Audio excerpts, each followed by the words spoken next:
Today at the shop, we'll be watching a transmission replacement on a Chevy Suburban. First off, you want to remove that pan and drain the old fluid out. Then put the pan back on. Then next you're going to remove the drive shaft. And then also start removing the front drive shaft.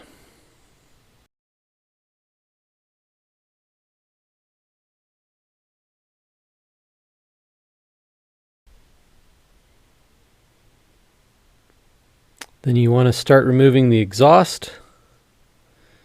Oftentimes an air hammer may be needed, as these brackets get very rusted.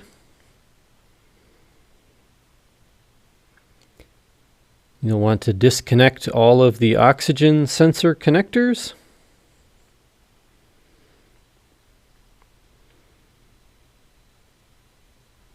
And then we'll unbolt the exhaust flanges right at the back of the manifold.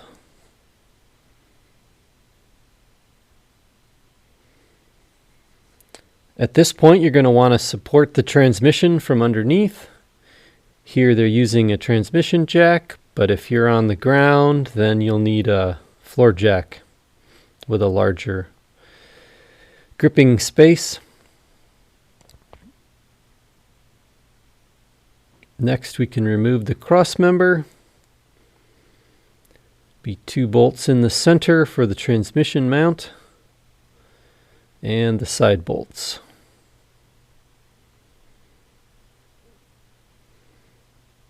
Now we can remove the transmission mount.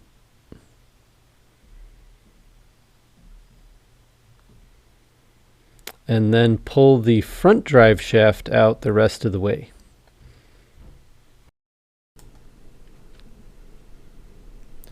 Next, you can remove the exhaust assembly as well.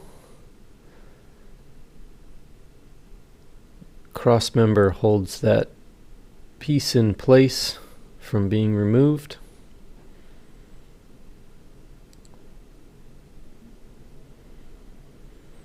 Okay, next up, you're going to want to remove the transfer case. This bolts directly to the back of the transmission. Some of these bolts are a little bit hard to get to, so a stubby or short ratcheting wrench is helpful. There's also a breather hose and some connectors that need to be removed.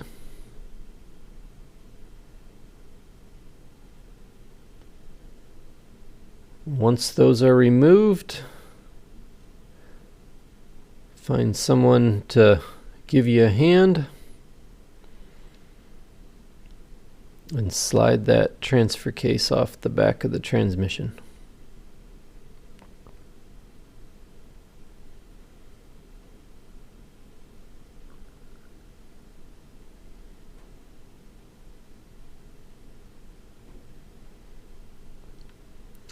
There will be several electrical connectors that need to be removed from the sides of the transmission.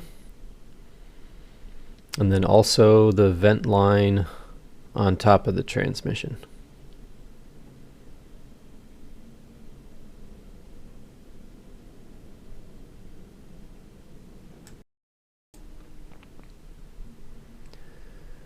Next, you're going to need to remove the shift cable and the bracket from the left side of the transmission, as well as the fuel line bracket.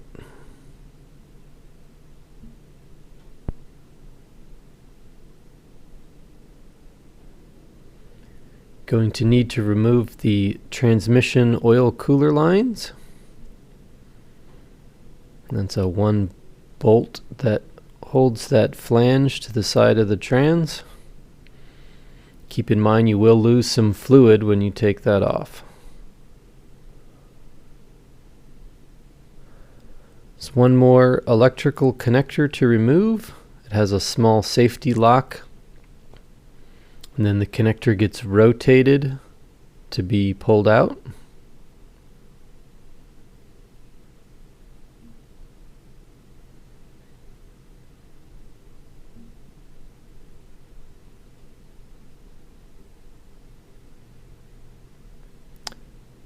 Next, we'll remove the dust covers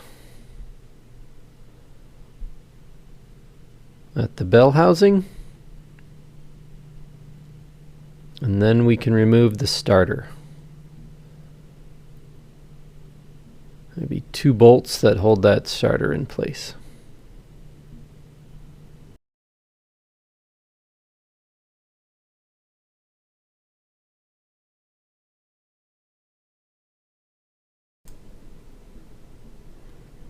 Then we're going to move up towards the front of the vehicle and remove the splash shield in the front of the engine.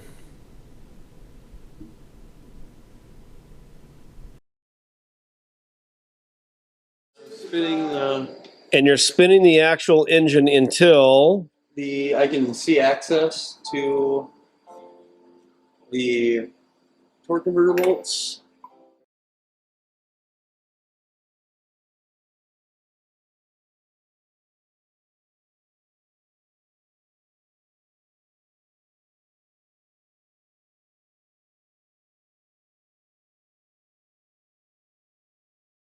get to the next bolt. There's 3 of them. He's watching in the hole where the starter was till he sees the bolt. Now we can go ahead and remove the transmission bolts.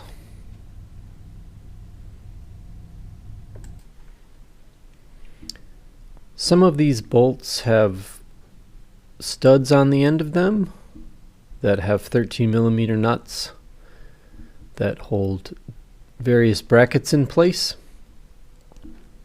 So there are several steps to removing these bolts.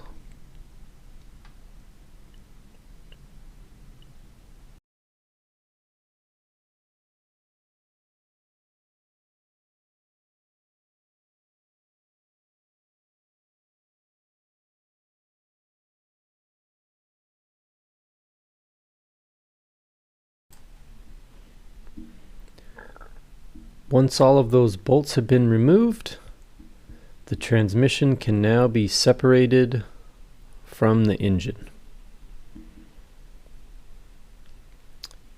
It is common for the transmission to get a little bit stuck on the alignment dowel pins, especially in areas with snow and salt. So you may need to spray those alignment pins down with some penetrating oil and kind of slowly work that transmission back and forth to get it to break free.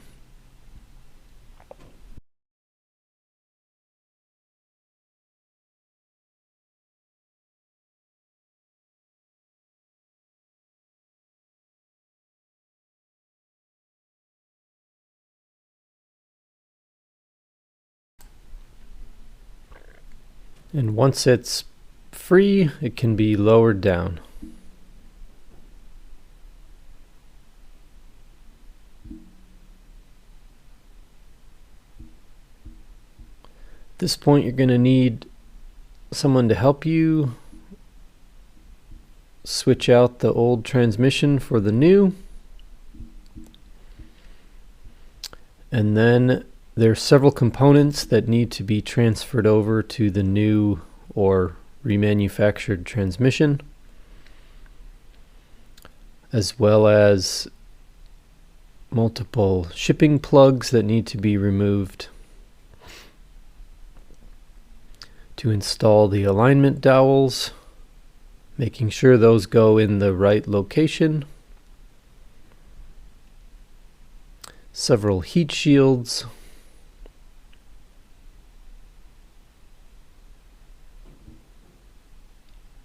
and then next you want to make sure the wire harnesses are up out of the way. The transmission dipstick tube is in the right location as you get ready to install the transmission.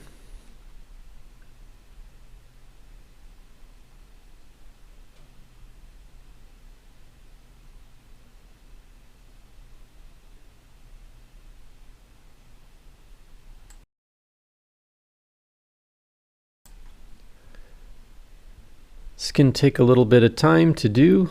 Have to carefully work that around the transmission cooler lines, the dipstick tube, the wire harnesses, the vent hoses. So just pay attention and go slow.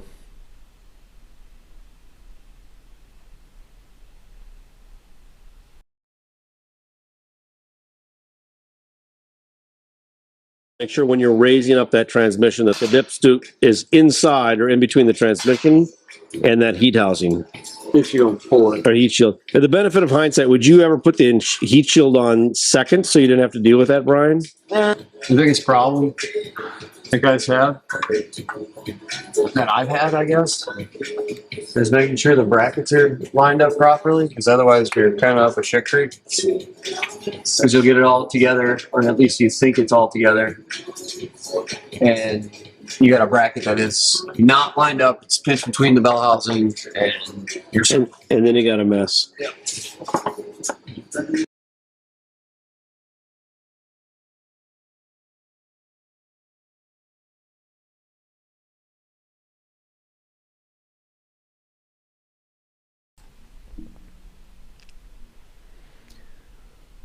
Want to continue working that transmission into place.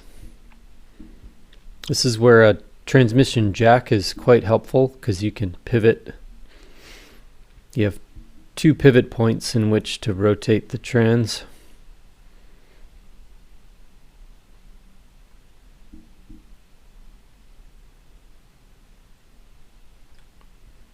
Okay, once it's in place and aligned with the alignment pins,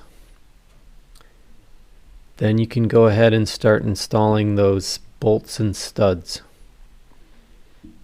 Keeping in mind they need to go in the locations they came from so that all the brackets go back in their correct spaces.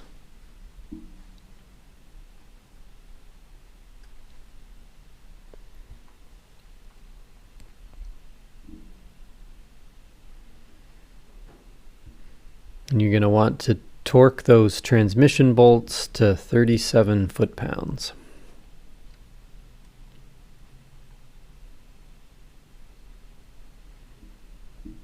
You may need to lower the transmission a little bit in order to reach those top bolts. They're right up against the underbody and the firewall of the vehicle.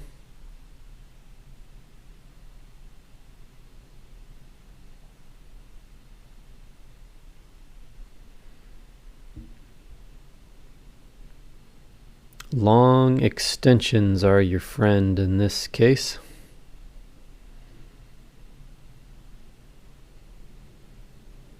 As well as universal or wobble joint sockets.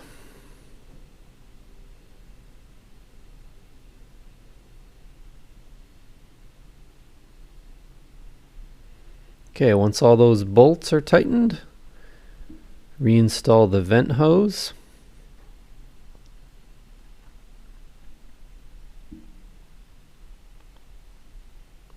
And get those wire harnesses in their correct location, as well as the fuel line bracket.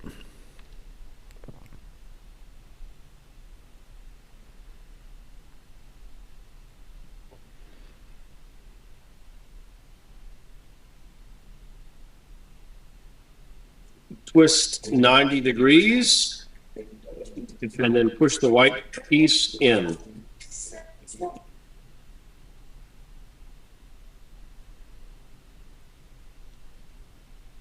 Okay, then we can install the junction plate between the transmission and the transfer case. This just goes in place of the tail housing on a rear-wheel drive transmission. Okay, so now we're going back to the process of installing the 3 torque converter bolts. You'll have to turn the crankshaft to get them lined up.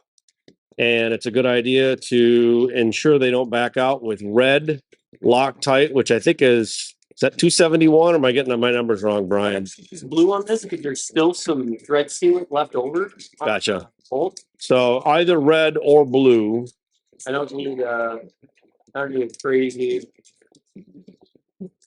Don't need to go crazy. It'll be tight enough.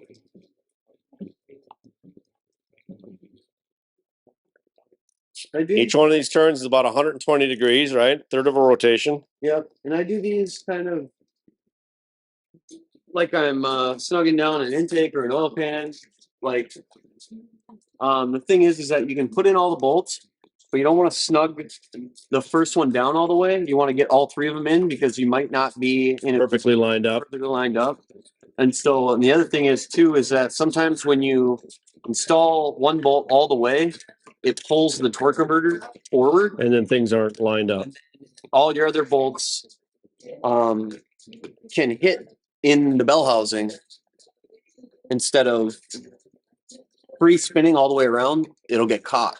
Gotcha. You'll notice when you pull one forward. So Gotcha. So you're just going to snug them up. If you feel any resistance, stop and go to the next one. Yep. Okay.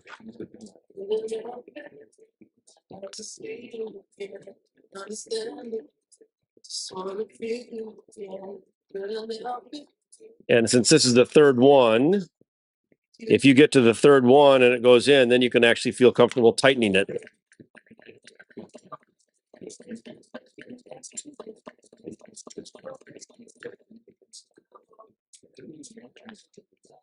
And I know you're doing this by feel because it's hard to get a torque wrench in there. Roughly how much do you think this is? 30 foot-pounds, less? Maybe a touch more. 35 foot-pounds? Yeah.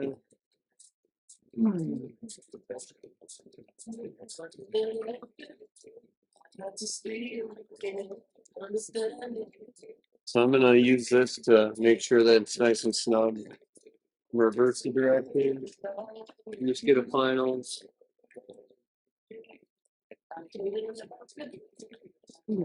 Make sure it's nice. Sorry.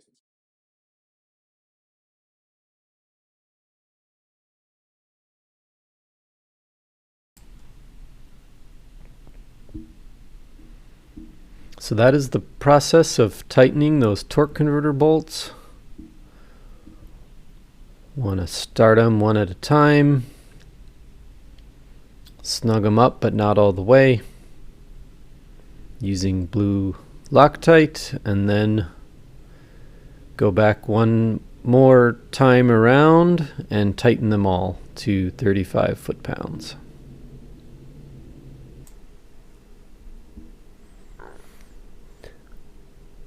Up next, we'll be installing the starter motor.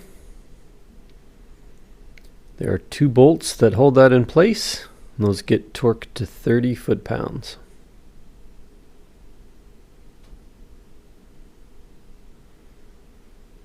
And along with that starter, there is a plastic dust cover that goes onto the bell housing.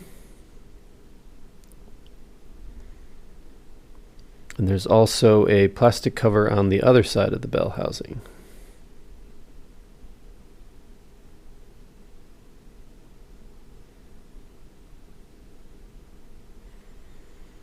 Now you need to clean off the old gasket material before reinstalling the transfer case.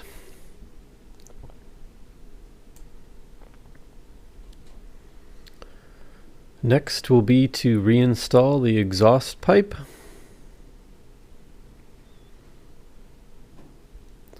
This may seem out of order, but there are a few pieces that need to go in before the cross member can go back in.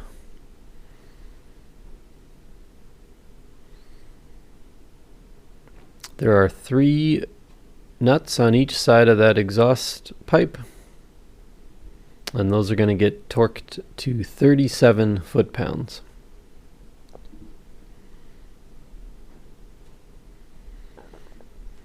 Reconnect those 4 oxygen sensors.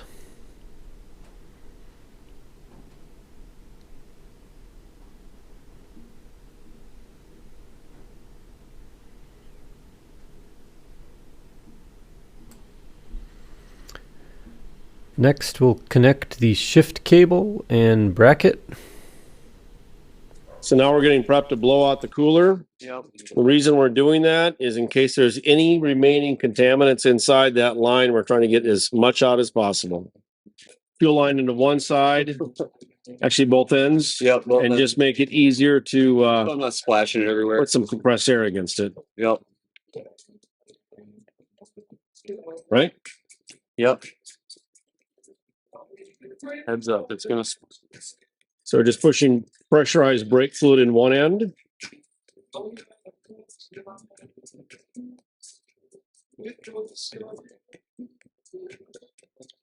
Okay.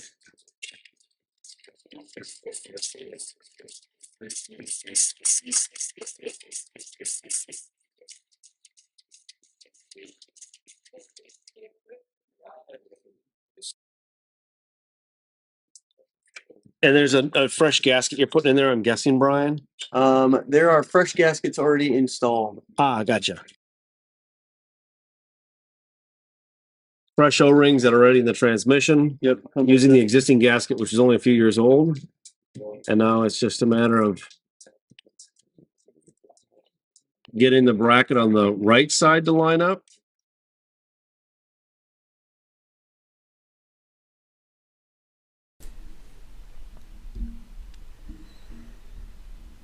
Next, we can reinstall the front splash shield.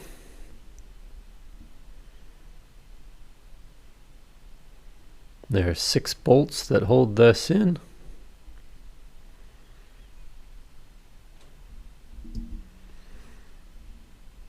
And then we'll need to install a new exhaust clamp because we had to break that one off at the beginning. Next up is the transfer case.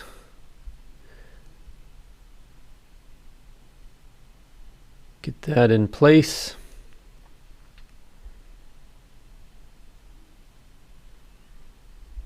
And there are 6 bolts that hold that to the back of the transmission. Those get tightened down to 20 foot-pounds.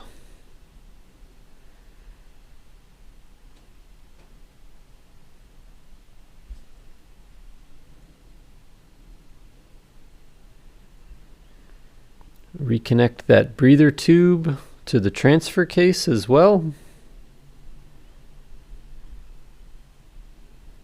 We can reinstall the transmission mount.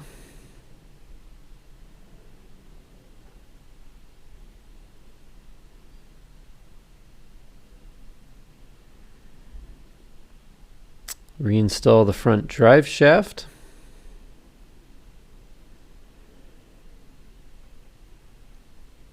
At 42 foot-pounds for those bolts. So installing the cross member. And on the right-hand side, the bolt goes forward, backwards.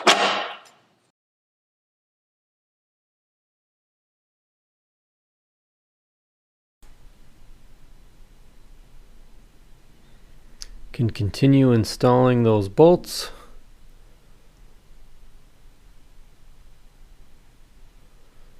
After the sides of the crossmember are tightened, then you can tighten the transmission mount in the center. Now we need to reinstall the rear drive shaft. And those 4 little shackle bolts get tightened to 18 foot-pounds.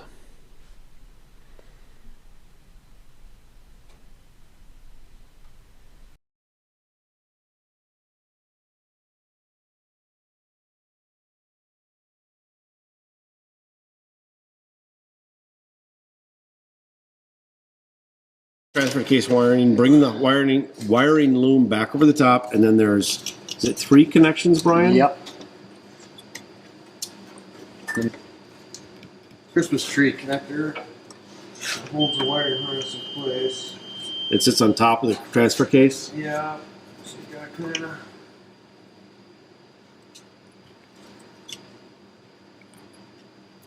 And all 3 of these are just push on. Yep. They just snap in. Push on and click. Yep. And then there's a locker on this one and this one. and you push the locker in. Yep. Gotcha. Last piece filled up, and this is going to be roughly 6 quarts. I'm tossing in 6 quarts to start. Yep. And then tell me a little bit about how you check for proper fill. Do you warm up the truck? So on this dipstick, I'll have to look to be sure, but usually there's a cold and a hot level. Okay. So you can check it either. I check it both. I check it when it's cold, and then I make sure it when it's hot. You never want to not have the.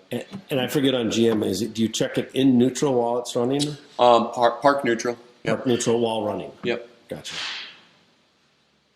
You can see hot, cold.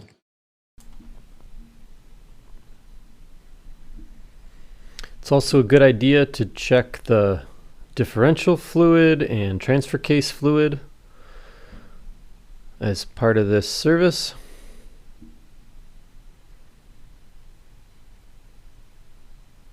And once those are checked, you're ready to take this on a test drive and you are all set.